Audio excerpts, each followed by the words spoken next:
अपने फील्ड में इतने माहिर बनो कि लोग खिलाड़ी नहीं जादूगर कहने लगे। और अपने फील्ड का जादूगर बनने के 4 कमाल के तरीके आज इस वीडियो में बताने वाला हूँ। लेकिन उससे पहले आपके साथ 2 जादूगरों के किस्से शेयर करता हूँ जो शायद आपने पहले भी कई बार सुने होंगे, लेकिन एक बार फिर सुनना, क्योंकि वो 4 तरीके समझने से पहले ये किस्से सुनना बहुत जरूरी है।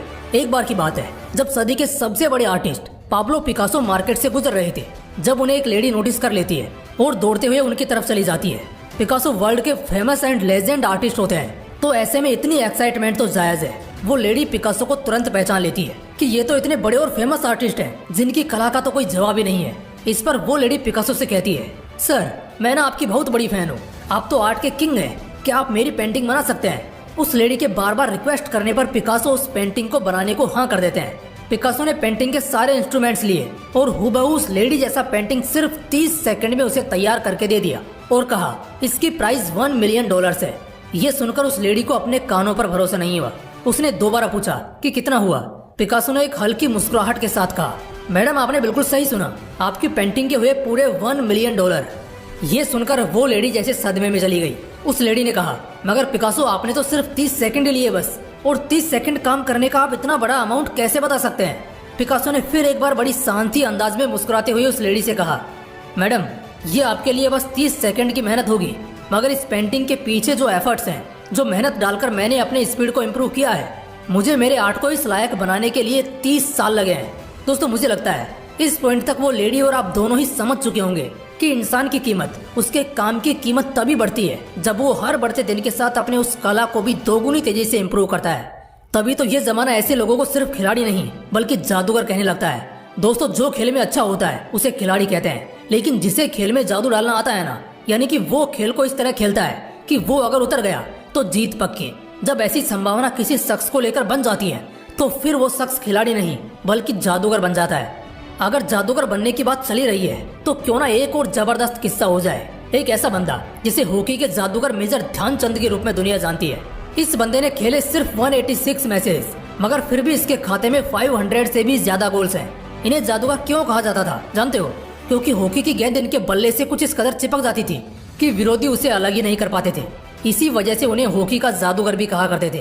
पहले तो लोगों को और उनके विरोधियों को ऐसा लगता था कि ध्यानचंद का ये कोई षड्यंत्र है, वो शायद किसी टेक्निक की मदद से अपने बल्ले को गेंद से चिपका कर आते हैं। और शक करने की एक वजह भी थी कि वो हमेशा अपने एक ही बल्ले से मैदान में उतरते थे। जब ये चीजें बहुत से लोगों के दिमाग में खटकने लगी, तब एक बार फाइनली इस चीज को परखने का निश्चय किया गया, जहां एक मुकाबले में ध्यानचंद को खेलने के लिए दूसरे खिलाड़ियों से अलग सा बल्ला दिया गया, और ये एसोसिएशन ने खुद ही किया था। ध्यानचंद के विरोधियों को इस बात की उम्मीद थी कि जो उनका शक है वो यकीन में बदल जाएगा, क्योंकि ध्यानचंद अपना जादू यहाँ नहीं दिखा पाएगा। लेकिन ऐसा हुआ नहीं, बल्कि इसका उल्टा हुआ। मैदान बदला, बल्ला बदल दिया गया, मगर फिर भी ध्यानचंद के खेल और खेलने के तरीके पर इसका कोई असर नहीं पड़ा। तभी तो हिटलर ने उन्हें ऑफर किया था जर्मनी की ओर से खेलने का, लेकिन अपने देश और देशभक्ति की वजह से उन्होंने इस ऑफर को पहली बार में ही नकार दिया। समझने वाली बात पता है क्या है? इतिहास में ऐसे बहुत से खतरनाक खिलाड़ी आए जिन्हें अपने खेल का जादूगर कहा जाने लगा। मैं कहता हूँ खिलाड़ी बनो, लेकिन एक समय बाद खुद को अपने खेल में इतना झोंक दो, उस खेल से खुद को इतना जोड़ लो कि लोग तुम्हें उस खेल का खिलाड़ी नहीं बल्कि जादूगर कहने लग जाएं। जिस भी करियर को चुनना चाहोगे, जिस भी रास्ते में आगे बढ़ने का, कुछ बड़ा बनने का सपना देखोगे, एक ही तरीका है दोस्त। हाँ, सिर्फ और सिर्फ एक तरीका, और वो है कि उस पर्टिकुलर फील्ड के जादूगर बन जाओ। तो आओ यार, बहुत हो गया इंतजार, करते हैं एक नई शुरुआत और जानते हैं वो राज जिससे कैसे एक इंसान अपने मन के हिसाब से खेल जीत सकता है, हर मैदान फतेह कर सकता है। चलो जानते हैं। Trick number 1, make a strong grip. सबसे पहली चीज कि जिस भी फील्ड में तुम टॉप के पोजीशन को हासिल करना चाहते हो, सबसे पहले उसकी जो पकड़ होगी ना तुम्हारी, वो एकदम मजबूत होनी चाहिए। उस खेल की समझ तुम्हारे अंदर सबसे ज्यादा होनी चाहिए। अब अगर तुम ऐसा सोचने लगे कि हाँ यार ठीक ही है, पड़े पड़े सब मिल जाएगा, सब हो जाएगा, नहीं होगा बॉस। एक्टर बनना चाहते हो, एक्टिंग की ग्रिप को सबसे मजबूत रखो। क्रिकेटर बनना चाहते हो, उस गेम की पकड़ को बहुत मजबूत रखो। सीए या बिजनेसमैन बनना चाहते हो तो अकाउंट्स और हिसाब किताब तुम्हारे जुबान पर होना चाहिए। तो सबसे पहली चीज यही है कि पकड़ बहुत मजबूत होनी चाहिए, और अगर ये हो जाता है तो आपका स्वागत है मेरे दोस्त अगली कड़ी में।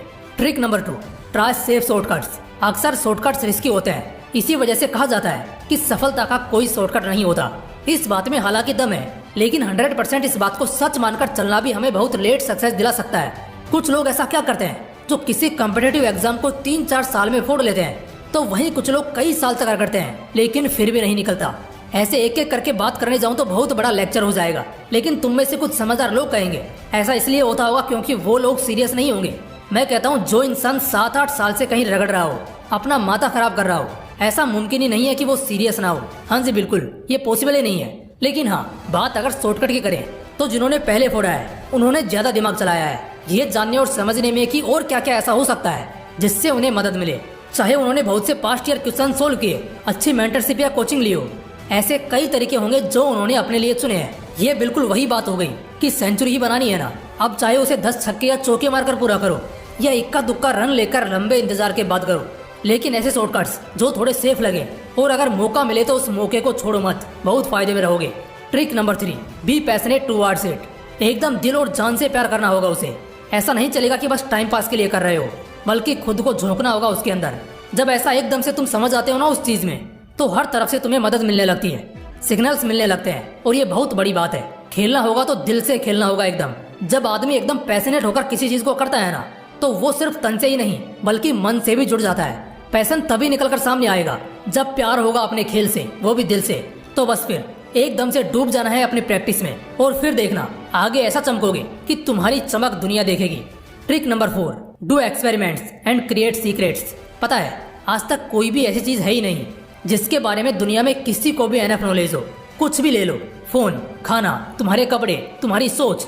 अच्छा, क्या तुम्हें फोन के बारे में सब कुछ पता है? 100% सब कुछ एकदम नहीं पता होगा, किसी को नहीं पता होता है यार। इसीलिए तो हर दिन एक्सपेरिमेंट्स होते हैं और नई नई चीजें निकलकर सामने आती हैं। और फिर जिसे ज्यादा पता होता है और जो बहुत ज्यादा एक्सपेरिमेंट्स करते करते कुछ ऐसे सीक्रेट कोड को पता कर लेता है, चाहे वो कोई सीक्रेट टेक्निक हो या ट्रिक हो, तो वो एकदम तेजी से आगे निकल जाता है। लेकिन इस सबसे पहले ना इंसान के अंदर एक भूख होनी चाहिए लगातार एक्सपेरिमेंट करते रहने की, क्योंकि फिर जैसे जैसे कदम आगे बढ़ेंगे बहुत सी नई चीजें मालूम चलेंगी और यही फिर तुम्हारे लिए जादू का काम करेंगे।